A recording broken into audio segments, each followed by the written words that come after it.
He had exactly $1.47 in his pocket the day everything snapped. Not metaphorically, not poetically, literally $1.47. 2 quarters, 4 dimes, 7 pennies. He counted them 3 times while standing outside a corner store under a buzzing fluorescent light, as if the number might change if he stared hard enough. As if effort alone could turn coins into options. It didn't. That amount could buy almost nothing. Not a real meal, not a solution, not even the comfort of pretending life was about to magically improve. It was just enough to measure how far behind he had fallen. He was not a villain, not a victim, not some chosen hero waiting for destiny. He was just a man who had become highly skilled at one dangerous habit, existing without progressing. He knew how to survive another day. He knew how to delay decisions. He knew how to tell himself tomorrow would be different while repeating the same patterns tonight. And for years, that was enough. Until it wasn't. That evening, the wind cut through his thin hoodie. Traffic rolled by in waves. People stepped around him with groceries, gym bags, coffee cups, car keys, plans. Everyone seemed connected to motion. He felt parked. His stomach tightened with hunger. It growled hard enough to hurt.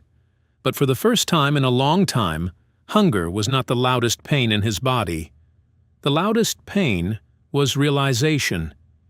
If nothing changed, nothing would ever change. No miracle was coming. No one was secretly preparing a rescue. No perfect moment was waiting on the calendar. The life he hated would continue on schedule unless he interrupted it. So he walked.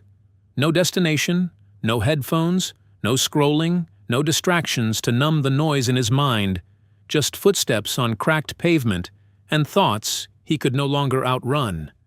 He passed payday loan signs, promising relief, pawn shops full of surrendered dreams, fast food windows glowing warm against the cold, apartment buildings where silhouettes moved behind curtains, people living stories he knew nothing about. Everywhere he looked, life was happening. He was only watching it. Then something stopped him. Inside the dusty window of an old pawn shop, a television flickered above a shelf of used speakers and scratched guitars. The volume was loud enough to spill into the street, a financial news channel. Charts flashed across the screen. Green candles, red candles, numbers moving by the second. Urgent voices, sharp suits, fast language, chaos. But not random chaos, structured chaos. A man on the screen leaned forward with absolute certainty and said, "Volatility creates opportunity, if you have the discipline to act." He froze. The city noise faded behind him. Opportunity. He didn't understand the charts, didn't understand the terminology, didn't understand why everyone on television spoke as if seconds mattered, but he understood something deeper. These people were participating in a system he'd never even tried to learn. They weren't waiting. They were operating. For the first time in years, he didn't feel jealous. He felt challenged. A quiet sentence formed in his mind like a command. Learn this, or stay exactly where you are forever. That night, he did not sleep. A coffee shop downtown had closed, but the outdoor patio still caught enough Wi-Fi to connect. He sat against the cold glass with a cracked phone and 5% battery charging from an outlet near a planter box. The air was cold. His back hurt. Good. He needed discomfort. Comfort had nearly ruined him. He searched beginner videos, read free articles, watched charts move after hours, learned words like risk management, entries, exits, momentum, discipline, psychology. Most of it sounded like another language. He kept going. He paused videos every few minutes to write notes in a dollar store notebook. Candlestick patterns, support and resistance, position sizing, never revenge trade, respect the stop loss. Some pages looked like nonsense, arrows, circles, broken definitions. He kept writing. Hours passed, then more. Street sweepers came through. Delivery trucks started moving. The sky changed from black to gray. He was still there. For once, exhaustion felt honorable, because he was tired from building, not escaping. Day 1. He woke up on a mattress thin enough to feel the floor beneath it. His shoulders ached from the chair, his neck was stiff. His mind immediately offered a familiar deal. Skip today, start properly tomorrow. He sat upright, listened, then answered with one word: no. He went to the bathroom sink and splashed cold water across his face until his breath sharpened. No warm-up, no gradual entry. Shock, awake, then push-ups. 5. His arms trembled. 3 more. Collapse, rest, repeat. They were ugly repetitions, weak repetitions, embarrassing repetitions. He did them anyway, because he created a rule that morning: execution over emotion. No matter how he felt, he moved. He walked for an hour before sunrise because it was free. He read while others slept because it was quiet. He ate simpler because he had to. He stopped performing struggle and started confronting it. Day 14. Nothing looked different. No money, no visible success, no transformation montage. Just soreness, doubt, and tiny improvements nobody could see. This is where most people quit. Not in disaster. In boredom, because progress often arrives dressed as monotony. He nearly quit twice that week, but he had started tracking promises to himself on a calendar. Wake early, train, study, apply, keep word. Each day completed got a mark. He didn't want to break the chain, so he kept going. Day 21. He lost money in a small trade. Not enough to destroy him, enough to sting, enough to trigger the old voice. This isn't for you. People like you don't win here. He stared at the screen, jaw tight. Then did something new. Instead of reacting, he reviewed. Where did I rush? Where did greed appear?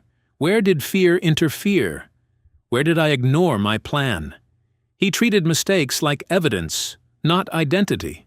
That night, he wrote on the wall above his bed, "Discipline is choosing what matters over what feels good." No frame, no decoration, just marker on cheap paint. Law. Day 45. People noticed changes before results. He said no more often. No to late nights that led nowhere. No to spending money to impress people equally broke. No to gossip disguised as friendship. No to habits that stole mornings. Someone laughed and asked, "Why are you acting serious all of a sudden?" He thought for a moment, then answered honestly, "Because I wasted too much time pretending I had more." Some people distanced themselves. That was fine. Not everyone is meant to accompany your rebuild. Day 90. His body changed first in subtle ways. Shoulders back. Walk steadier. Eyes clearer. Less hesitation in simple movements. But the real transformation was invisible. He no longer needed motivation. Motivation is unstable. It depends on mood, weather, compliments, playlists, sleep, hope. Standards do not. Wake up, train, study, work, review, repeat, no debate, no drama, no waiting to feel inspired. He became dangerous in a quiet way, reliable to himself. Day 143. The collapse.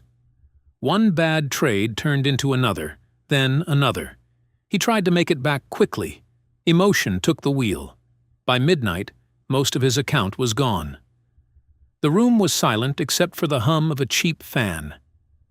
The old version of him would have blamed the market, the platform, bad luck, rich people, timing, anything external. This version sat still. No theatrics, no self-pity, just breathing. Then one question. Did you follow your rules?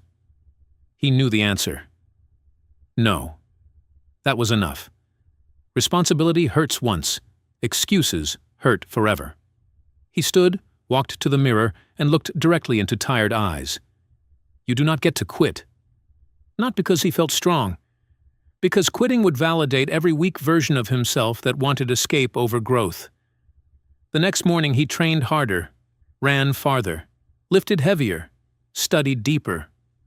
Not to punish himself, to restore order. Because discipline is not tested when life is smooth. It is proven when everything breaks. Day 200. The shift. Not luck, not hype, precision. He saw an opportunity and waited instead of chasing. Entered with a plan, sized risk properly, accepted uncertainty, managed emotion, exited with profit, real profit. He stared at the number on screen longer than necessary. For a moment, everything became still. He could do this, but he didn't celebrate loudly, because the real reward was not the money, it was the identity required to earn it. Years passed. Slow at first, painfully slow, then suddenly fast. Compounding works that way. So does discipline. The man with $1.47 disappeared piece by piece. Not in one dramatic moment, in thousands of ordinary decisions. Choosing sleep over chaos, choosing training over excuses, choosing study over entertainment, choosing patience over impulse, choosing truth over ego. Again, again, again. Money followed later. Better apartment, reliable car, emergency savings, investments, breathing room, then freedom. Freedom for his mother to stop worrying every month. Freedom to pay bills before reminders came. Freedom to help family without resentment. Freedom to walk into stores without checking his bank balance first. Freedom to say no to disrespect, because desperation was gone. That was wealth, not noise, not flexing, not rented status. Control. People started asking questions. How did you change your life? They expected a secret hack, a shortcut, a lucky break, a hidden indicator. Something glamorous. He told them the truth. There was nothing special. I just stopped negotiating with myself. Silence. Because they understood. Most suffering is not from lack of knowledge. It is from repeated betrayal of what we already know we should do. Wake up when the alarm rings. Keep your word. Spend less than you earn. Train your body. Learn useful skills. Tell the truth. Delay gratification. Stay consistent. Simple, not easy. He became calm. Measured. Precise. The kind of presence that enters a room quietly and changes it anyway. And somewhere right now, across America, across cities and small towns, someone is exactly where he started. Tired, broke, overwhelmed, holding their own version of $1.47. Maybe it's a maxed-out credit card. They think the number is the problem. It isn't. They think the starting point disqualifies them. It doesn't. What matters is the decision. Right now, not Monday, not next month. Not when motivation returns, not when conditions improve. Now, to do the hard thing, without applause, without emotion, without excuses. Wake up, train, learn, work, save, build, repeat, again and again and again, until one day you catch your reflection and realize something shocking.